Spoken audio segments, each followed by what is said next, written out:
তো বন্ধুরা, এই বিড়ালটার বাড়িতে আগুন লেগে যায়। তারপর বিড়ালটার বাবা আগুনে পুড়ে যায়।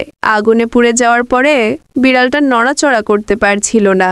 তারপর বাচ্চা বাবার জন্য খাবার আনতে যায়, কিন্তু কিভাবে খাবার কিনবে? তার কাছে তো কোনো টাকা নাই। তাই সে একটা রুটি চুরি করে ফেলে। সেটা আবার রুটির মালিক দেখে ফেলে। তারপর বিড়ালটার পিছু নেয়। বাচ্চা বিড়ালটা রুটি চুরি করে এনে তারপরে খাইয়ে দিতে লাগে। এটা রুটির মালিক দেখে ফেলে এবং অনেক কষ্ট পায়। রুটির দোকানদার দূরে গিয়ে একটা ডাক্তার নিয়ে আসে। তারপর ডাক্তার চিকিৎসা করতে থাকে।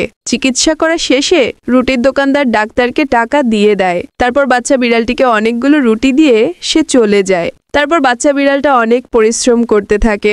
আবার ওই বাচ্চা বিড়ালটা তার বাবার সাথে বোতল কুড়াতে থাকে, যেন বোতল বিক্রি করে ওরা টাকা পায়। বন্ধুরা, তারপর বাচ্চা বিড়ালটির সাথে কি হলো এটা দেখার আগে তুমি যদি এই ছবিটাকে পছন্দ করে থাকো, তাহলে এই চ্যানেলটাকে লাইক, সাবস্ক্রাইব এবং কমেন্ট করে যাও।